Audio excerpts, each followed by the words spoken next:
Selamat pagi Bapak Ibu dan jemaat sekalian, Shalom. Kita bersyukur bila pada pagi hari ini masih boleh diberikan kesempatan oleh Tuhan untuk boleh datang beribadah kepadanya. Bapak Ibu, dalam Matius 18 ayat 20 dikatakan, sebab di mana 2 atau 3 orang berkumpul dalam namaku, di situ aku ada di tengah-tengah mereka. Saat ini Bapak Ibu, di ruang ibadah ada lebih dari 5 orang yang mempersiapkan pelayanan ibadah pada pagi hari ini.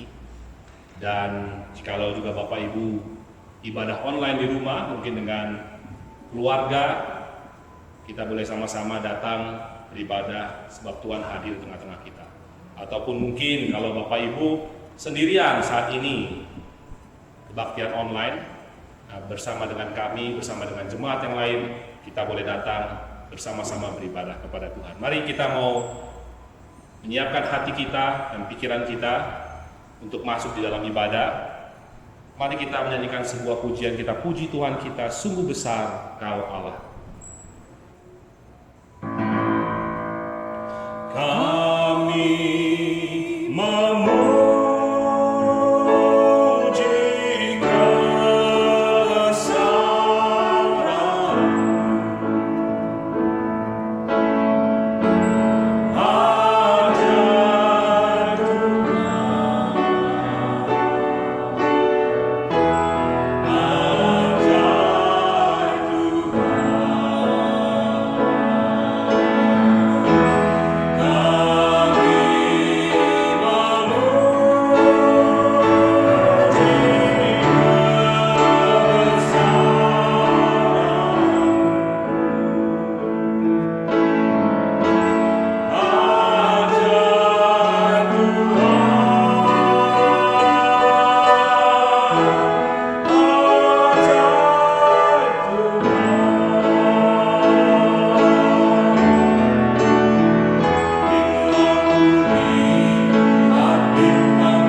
kita meyakini bahwa pertolongan kita di dalam ibadah pada minggu pagi ini di dalam nama Tuhan yang menjadikan langit dan bumi. Kasih karunia dan damai sejahtera daripada Allah Bapa kita dan dari Tuhan Yesus Kristus menyertai kamu sekalian. Amin.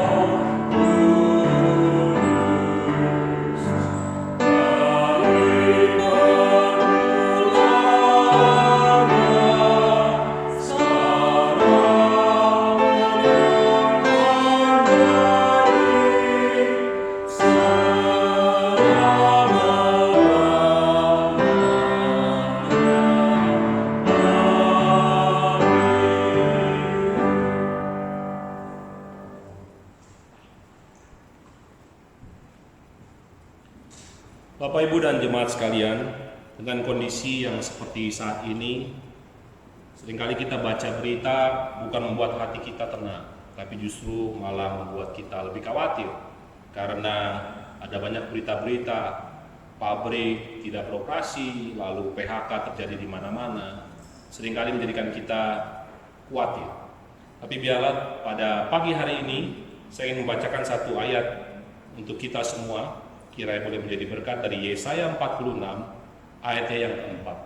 Dikatakan seperti ini Bapak Ibu dan jemaat sekalian, sampai masa tuamu aku tetap diam, dan sampai masa putih rambutmu aku menggendong kamu.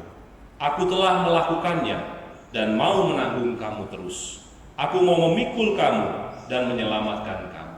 Kiranya firman Tuhan ini boleh menguatkan kita bahwa Tuhan senantiasa menggendong kita. Tuhan senantiasa memikul kita dan Dia mau menyelamatkan kita. Bapak Ibu, mari kita memuji Tuhan. Kita menyanyikan sebuah pujian, His eye is on the sparrow, matanya tertuju pada burung. Burung saja Dia pelihara Bapak Ibu, apalagi kita, pasti Tuhan akan pelihara. Kita akan nyanyikan pujian ini ketiga baitnya.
Bapak Ibu dan jemaat sekalian, saya ingat beberapa minggu yang lalu saya mendengar ada satu cerita dari hamba Tuhan.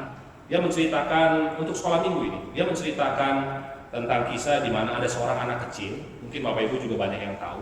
Ada seorang anak kecil yang dia tidak sengaja membunuh ayam dari neneknya.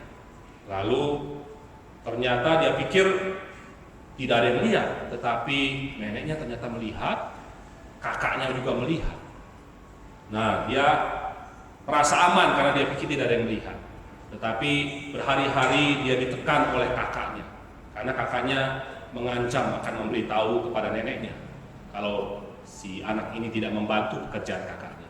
Sampai pada akhirnya si anak kecil ini tidak merasa damai sejahtera, dia tidak merasa sukacita. Akhirnya dengan berat hati dia datang kepada neneknya mengakui kesalahan dia kepada neneknya. Bapak Ibu, Tuhan tahu kesalahan kita dan dia rindu kita datang kepadanya untuk boleh mengakui dosa dan kesalahan kita. Sebab apa Bapak Ibu? Sebab ketika kita tidak datang kepada dia, kita tidak mengalami damai sejahtera. Kita terus-menerus merasa gelisah. Biarlah pada pagi hari ini kita boleh datang kepada Tuhan untuk boleh mengakui setiap dosa dan kesalahan kita. Mari sebelumnya kita menyanyikan sebuah pujian untuk menghantarkan kita kepada doa pengakuan dosa. Kita menyanyikan pujian di muka Tuhan Yesus. Di muka Tuhan Yesus ku datang, betapa hina diriku, tersungkur karena dosa. Di muka Tuhan Yesus.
Bapa kami yang ada di surga, inilah umat-Mu pada pagi hari ini, terbuka di hadapan-Mu ya Tuhan.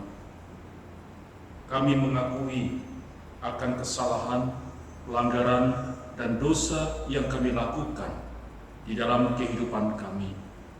Di tengah-tengah masa, di dalam kesulitan sekarang ini, mungkin kami melakukan hal-hal yang tidak berkenan di hadapan-Mu. Kami lebih mengikuti jejak langkah kaki kami, mengikuti kehendak kami. Kami lalai, kami tidak mengikuti apa yang Tuhan perintahkan kepada kami. Sehingga kami menjadi kewalahan, menjadi frustasi, bahkan melakukan dosa di hadapan-Mu ya Tuhan. Oleh karena itu, pada hari ini, kami umat-Mu terbuka di hadapan-Mu, mengakui akan kesalahan dan dosa yang kami lakukan. Dengan sebuah pengharapan dan keyakinan untuk memohon belas kasihan Tuhan untuk mengampuni pelanggaran dan dosa-dosa yang telah kami lakukan, baik dalam perkataan maupun di dalam tingkah laku kami yang tidak berkenan di hadapan Tuhan.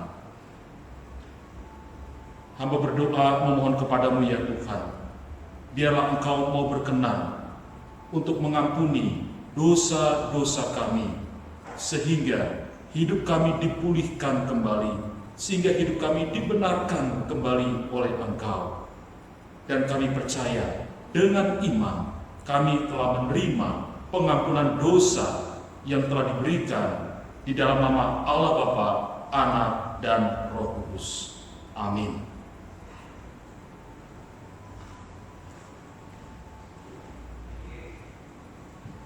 Bapak, Ibu, dan jemaat sekalian, melanjutkan dari kisah anak kecil tadi. Apa yang terjadi setelah anak kecil ini datang kepada neneknya? Dia mengakui kesalahannya karena tidak sengaja membunuh ayam milik neneknya. Anak kecil ini dimaafkan oleh neneknya. Dan neneknya berkata, ya nenek tahu apa yang kamu lakukan, dan nenek memaafkan. Wah, betapa sukacitanya si anak kecil ini, Bapak, Ibu, dan teman-teman. Demikianlah juga kita. Firman Tuhan berkata 1 Yohanes 1 ayat 9, jika kita mengaku dosa kita, maka Ia adalah setia dan adil, sehingga Ia akan mengampuni segala dosa kita dan menyucikan kita dari segala kejahatan. Bapak Ibu, kita yang diampuni dosanya, kita akan bersuka cita. Kita menyanyikan sebuah pujian memuji Tuhan kita. Nafiri Rohani nomor 220, ada pujian di hati.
Bapak, Ibu, dan jemaat sekalian, situasi yang penuh keimbangan seperti ini, kita perlu kepastian, kita perlu ada kebenaran yang menuntun hidup kita, yaitu firman Tuhan, Bapak Ibu.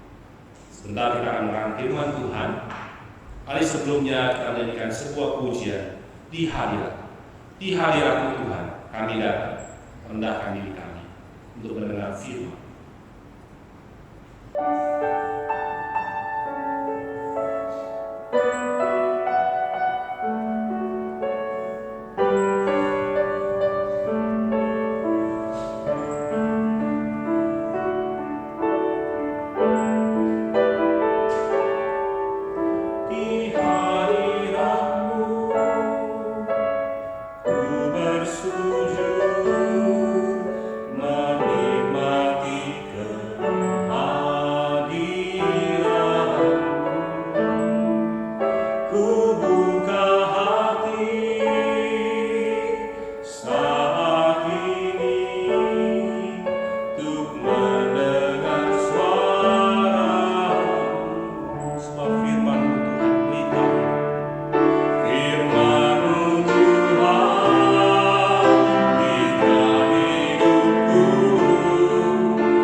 membaca mendengar firman Tuhan pada pagi hari ini, mari kita bersama-sama bersatu hati di dalam doa.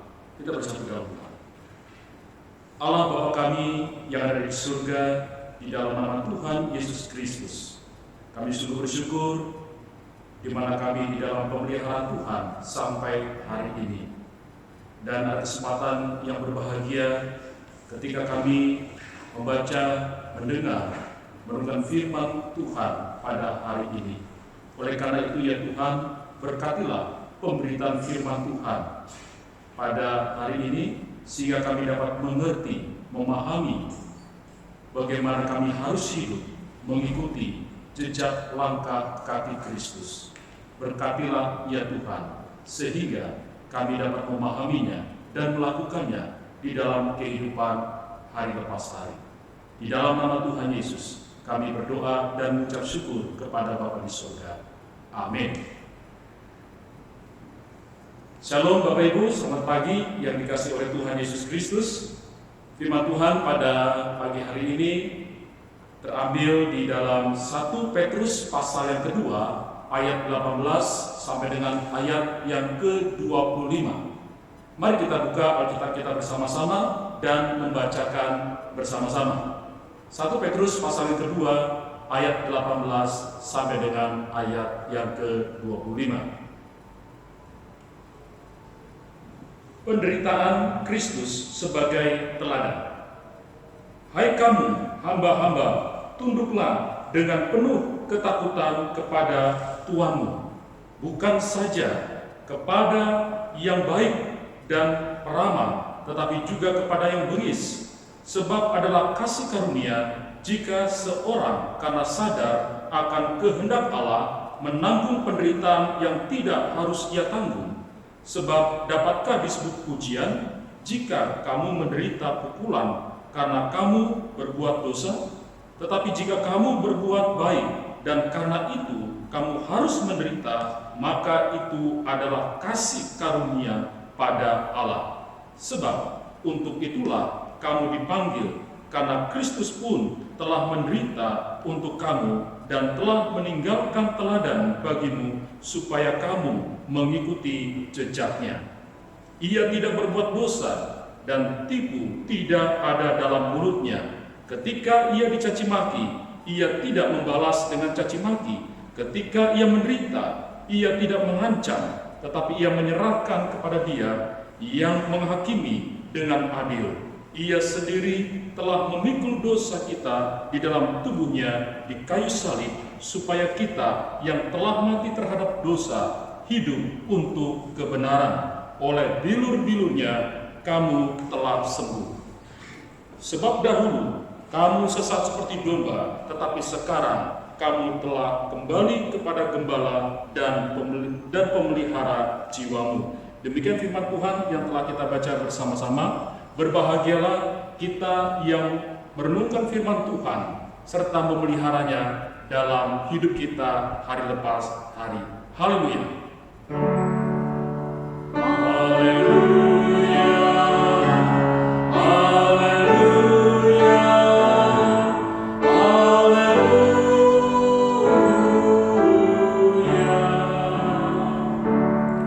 Jemaat dikasihi oleh Tuhan, pada tahun 155 Masehi, mungkin kita juga sudah mengenal kisah ini, hiduplah seorang uskup di kota Smyrna yang bernama Polikarpus. Dia ditangkap oleh pemerintah Romawi untuk diadili. Saat diminta oleh seorang perwira Romawi untuk menyangkal imannya, maka Polikarpus berkata ataupun dia menjawab seperti ini: selama 86 tahun aku berbakti kepada Kristus, dan selama itu Kristus tidak pernah mengecewakan aku. Bagaimana aku dapat mengkhianati Raja yang telah menyelamatkan aku?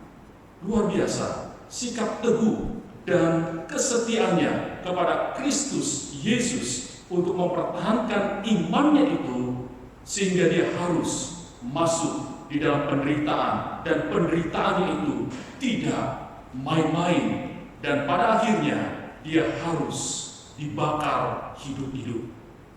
Jemaat yang dikasihi oleh Tuhan, mungkin bagi sebagian orang tidak mengerti mengapa Polikarpus dia mau masuk dalam penderitaan yang begitu hebat, mengapa dia mau ataupun mengapa dia mampu untuk bertahan, untuk mempertahankan imannya itu sampai sedemikian rupa. Dia masuk dalam penderitaan, dia masuk dalam penganiayaan, dan dia mampu melewatinya. Dia bisa kuat, dia sanggup menjalankannya di tengah-tengah ancaman sampai dibakar hidup-hidup. Jemaat yang dikasihi oleh Tuhan, sebagai pertanyaan bagi kita pada hari ini, bagaimana dengan kita sekarang ini? Haruskah kita hidup masuk dalam penderitaan? Kalaupun harus kita hidup dalam penderitaan, bagi kita penderitaan itu memiliki arti seperti apa? Apakah kita mampu untuk masuk dan melewati penderitaan tersebut? Oleh karena itu, pada firman Tuhan pada hari ini mengajak kepada kita semuanya supaya kita mengikuti jejak langkah kaki Yesus ketika dia menghadapi pergumulan, ketika dia menghadapi penderitaan. Dan kita melihat mengapa Yesus begitu sanggup melaluinya.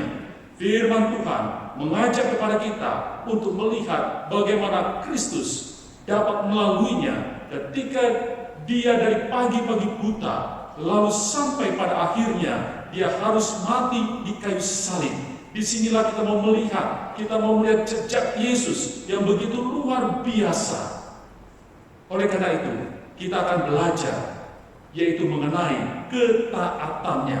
Dengan ketaatan inilah, Yesus mampu melalui dari semua penderitaan yang ada.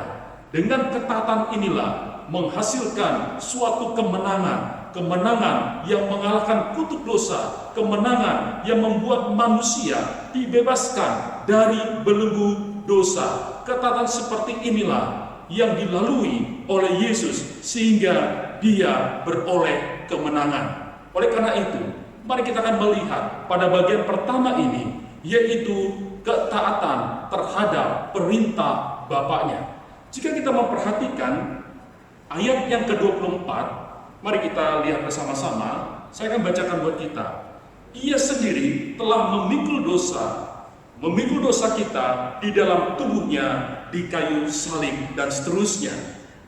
Sebelum penyaliban itu terjadi, kalau kita perhatikan di mana Yesus bergumul di Taman Getsemani. Di Taman Getsemani itulah Yesus sungguh bergumul hebat. Dia mau menerima penderitaan itu atau tidak. Dia mau melalui penderitaan yang panjang itu sampai di kayu salib, mau atau tidak. Disinilah gejolak terjadi. Disinilah puncak daripada pergumulan itu. Apakah Yesus mau masuk dalam penderitaan yang sangat luar biasa tersebut? Dan pada akhirnya Yesus berkata, biarlah cawan ini berlalu daripadaku, tetapi bukan kehendakku yang jadi, tetapi kehendak pula yang jadi. Yesus taat kepada perintah Bapaknya. Mengapa? Karena dia tahu untuk apa ia masuk dalam penderitaan. Ia tahu untuk apa dia harus sampai disalibkan. Disinilah yang kita bisa melihat bahwa Yesus mampu masuk dalam penderitaan itu karena dia taat, karena dia tahu apa maksud dan rencananya, kenapa dia mau menderita itu. Oleh karena apa? Oleh karena penderitaannya itu untuk membebaskan dosa manusia. Penderitaannya itu adalah sebuah pengharapan. Penderitaannya adalah sebuah kemenangan. Itulah tujuan mengapa Yesus mau dan harus menderita. Disinilah yang harus kita pelajari bersama-sama. Disinilah yang harus kita lihat jejak langkah kaki Yesus tersebut, yaitu dia taat terhadap perintah Bapaknya. Dia tahu apa maksud dan tujuan daripada perintah Bapaknya. Dia tahu apa maksud dan tujuan mengapa dia harus menderita, mengapa dia harus sampai mati di kayu salib. Jemaat yang dikasih oleh Tuhan, disinilah kita harus pahami dan disinilah kita harus mengerti. Karena apa? Karena ada orang percaya ataupun orang Kristen yang tidak mau menderita.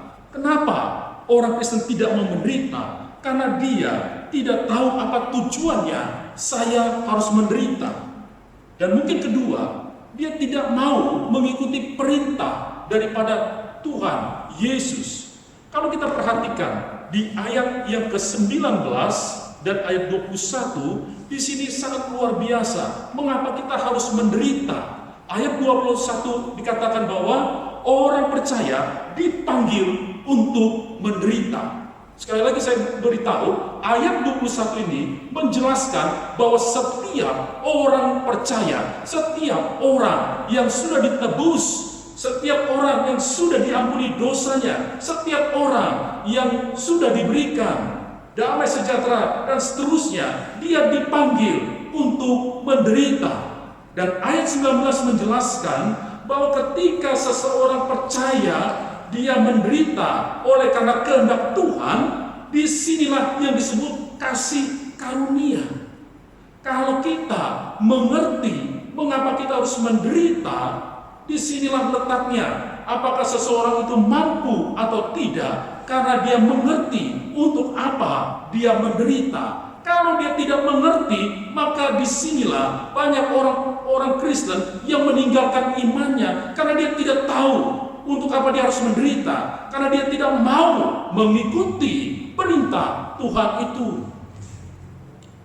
Jemaat yang dikasih oleh Tuhan, sebagaimana Kristus taat terhadap perintah Bapanya di surga, maka ia mampu bertahan dalam penderitaannya.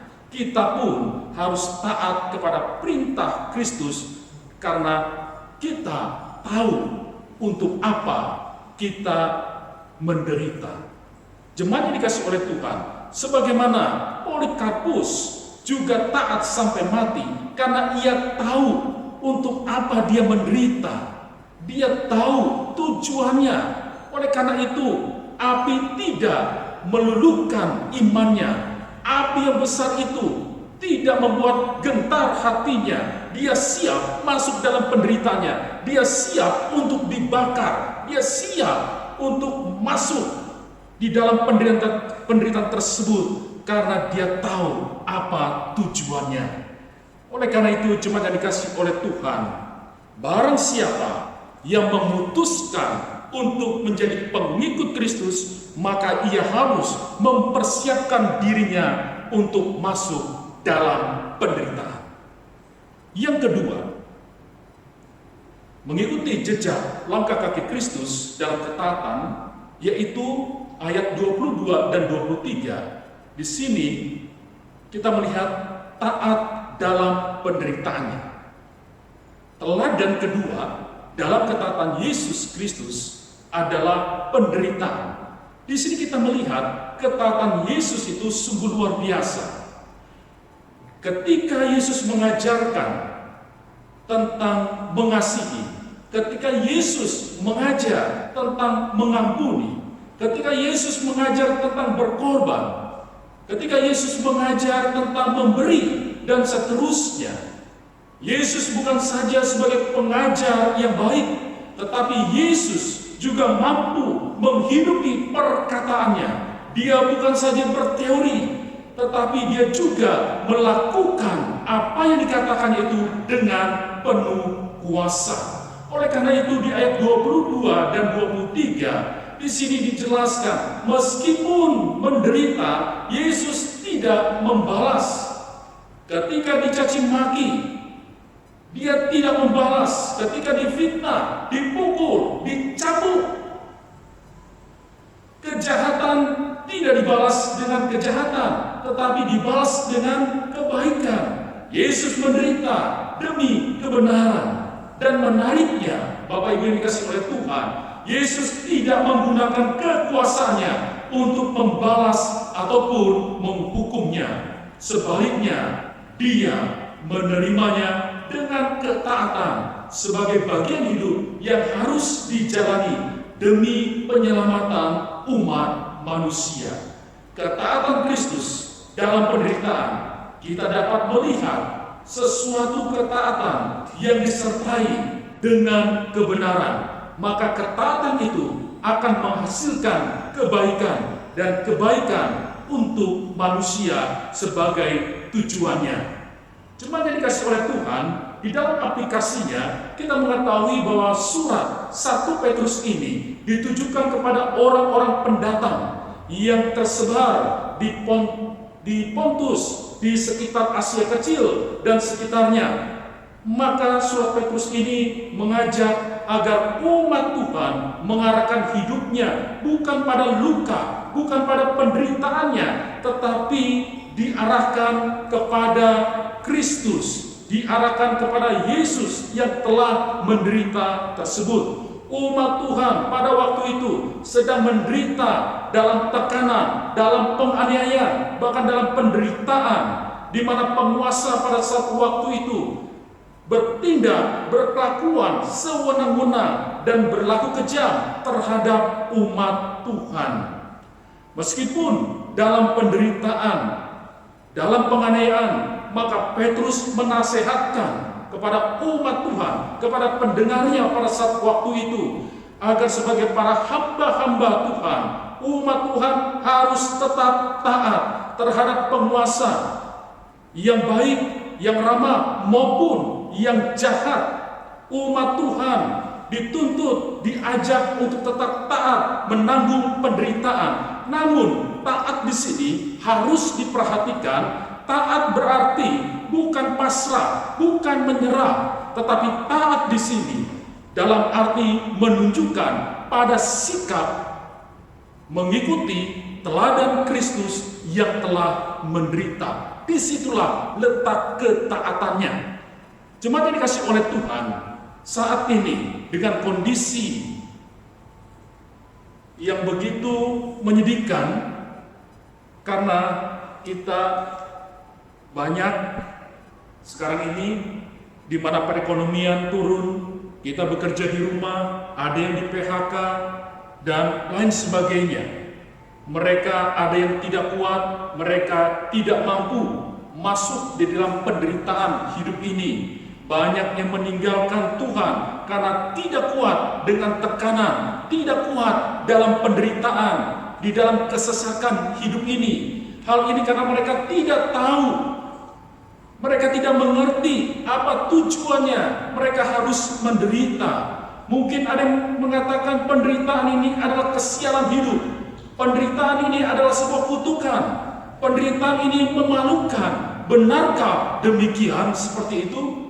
Ini konsep yang salah, karena di dalam Alkitab tidak berbicara seperti itu.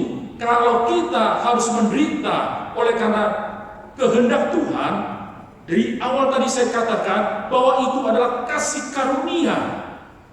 Jemaat yang dikasihi oleh Tuhan, karya Yesus di kayu salib bukan hanya sekedar supaya manusia diselamatkan, tetapi dampak dari penderitaan salib itu, yaitu penderitaan Yesus Kristus di dalam diri kita sebagai umat Tuhan yang masih harus menjalani hidup ini. Oleh karena itu, jemaat yang dikasihi oleh Tuhan, keteladanan Yesus harus menjadi contoh dalam hidup orang percaya. Ini adalah kasih karunia, ini adalah panggilan hidup sebagai orang percaya, bahwa kita wajib hukumnya hidup sebagaimana Kristus hidup. Ini bukan sebuah pilihan, tetapi sebuah keharusan. Oleh karena itu, maka dalam menghadapi penderitaan, kita harus berdiri teguh, jangan goyah, hadapilah penderitaan tersebut, karena kita tahu bahwa kita bersama dengan Kristus. Yang kedua, percayalah bahwa penderitaan yang dialami itu mengandung maksud ataupun tujuan yang baik. Yang ketiga, pusatkan pikiran kita pada Kristus yang telah menderita terlebih dahulu. Dan pada akhirnya, yang keempat adalah bertahanlah sampai kesudahannya. Jemaat yang dikasihi oleh Tuhan, Inilah firman Tuhan yang pada hari ini untuk membawa kita mengikuti jejak langkah kaki Kristus. Sehingga di dalam menghadapi situasi yang tidak baik sampai hari ini, percayalah, kalau kita mau dengan setia, kita mau taat melakukannya, kita akan keluar sebagai pemenang. Demikian firman Tuhan. Mari kita bersatu di dalam doa. Bapa kami yang ada di surga, terima kasih Tuhan untuk hari ini. Biarlah kebenaran firman Tuhan yang telah kami dengar bersama-sama, kami dapat meresponinya dengan baik. Biarlah kami disadarkan kembali bahwa ketika kami menderita oleh karena kehendak Tuhan merupakan kasih karunia, dan biarlah kami disadarkan kembali bahwa hidup kami sebagai orang percaya bukan semata-mata untuk menikmati berkat-berkat Tuhan, tetapi juga masuk di dalam panggilan penderitaan. Biarlah firman Tuhan pada hari ini menguatkan kami, contoh-contoh, teladan-teladan yang sudah diberikan, biarlah itu kembali memotivasi kami untuk kami dapat menjalaninya, menjalani kehidupan ini dengan kekuatan dan pertolongan dari Tuhan sendiri. Kalau dengan kekuatan kami tidak akan mampu melewatinya. Oleh karena itu ya Tuhan, tolonglah kami, teguhkan kami, biarlah iman kami tetap kuat di dalam Tuhan. Terima kasih Bapa di surga, dan pada hari ini kami juga mau berdoa untuk pemerintah kami. Biarlah Tuhan memberkati mereka yang mengambil keputusan-keputusan strategis untuk penyelamatan bangsa Indonesia, bukan saja dari virus corona, tetapi juga penyelamatan di bidang ekonomi, penyelamatan di bidang keamanan, dan sebagainya. Kiranya Tuhan memberkati. Ada satu komando dari Presiden sebagai pemegang tampuk kekuasaan tertinggi. Kiranya para menteri, para pejabat tinggi bersatu di dalam memajukan Indonesia ini, sehingga Indonesia boleh keluar dari masa-masa kritis, dari masa-masa kesulitan ini. Karena kami tahu Tuhan memberikan hikmat kepada mereka. Dan kami juga berdoa ya Tuhan untuk gereja-gereja Tuhan yang pada hari ini juga melakukan ibadah. Kiranya Tuhan memberkati pelayan-pelayan Tuhan, para aktivis, para jemaat. Kiranya Tuhan menolong mereka di dalam iman mereka, biar mereka tetap kuat, tetap optimis, karena ada pengharapan di dalam Kristus.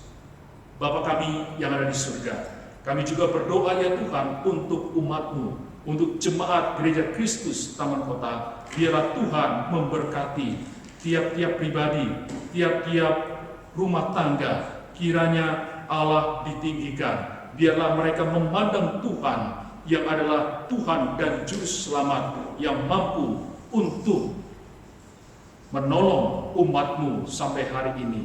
Terima kasih Tuhan, dan kami juga berdoa untuk jemaat-Mu yang berulang tahun sepanjang 1 minggu ini.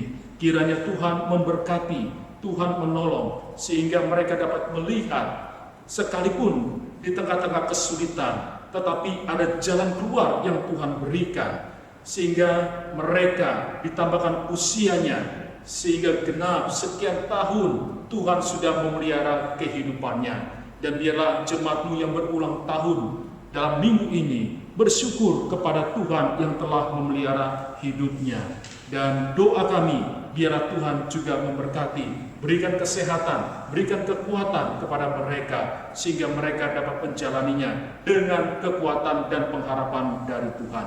Terima kasih ya Tuhan, dan kami menyerahkan hidup kami ke dalam tangan pengasihan-Mu. Di dalam nama Tuhan Yesus kami berdoa dan mengucap syukur kepada Bapa di surga. Amin.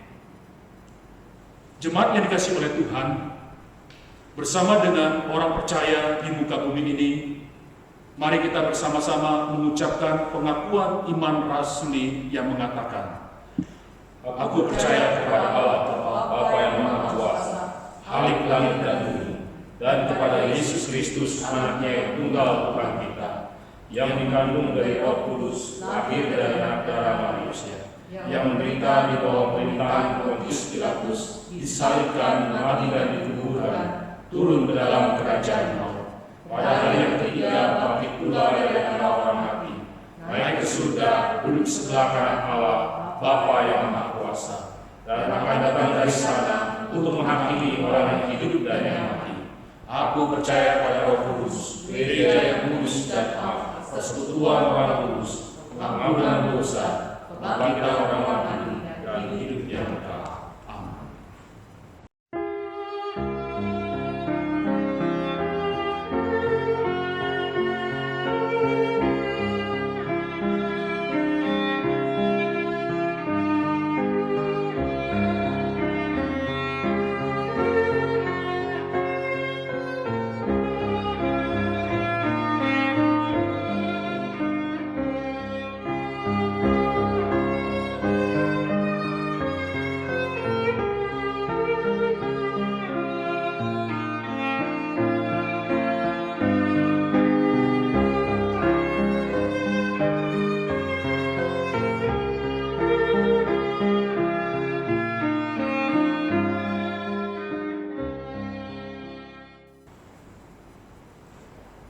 Allahku, Allahku, mengapa Engkau meninggalkan aku?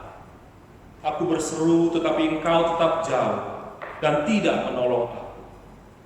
Allahku, aku berseru-seru pada waktu siang, tetapi Engkau tidak menjawab. Dan pada waktu malam, tetapi tidak juga aku tenang. Bapak Ibu, seruan Daud di dalam Mazmur 22 ini mungkin seringkali menjadi seruan hati kita. Kita berseru, tetapi seakan Tuhan tidak mendengar dan tidak menjawab doa kita. Tapi ingatlah firman pada hari ini Bapak Ibu dan jemaat sekalian, bahwa Kristus adalah teladan kita. Kristus sudah mengajar kita, dia sudah terlebih dahulu menanggung penderitaan yang begitu hebat di atas bukit Golgota. Jadi ketika kita marah, ketika kita bersungut-sungut kepada Tuhan, ingatlah Kristus merentangkan tangannya di atas kayu salib dan seakan dia berkata, "Aku di sini anakku, aku di sini menjalani penderitaan bersama dengan." Bapak Ibu, mari kita mengakhiri ibadah kita pada pagi hari ini. Kita menyanyikan sebuah pujian, sepanjang jalan kehidupan ini, percayalah Yesus selalu menjaga.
yang telah kita dengar bersama-sama, arahkanlah hatimu kepada Tuhan dan terimalah berkat daripada Tuhan.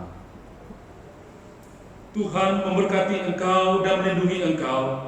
Tuhan menyinari engkau dengan wajah-Nya dan memberi engkau kasih karunia.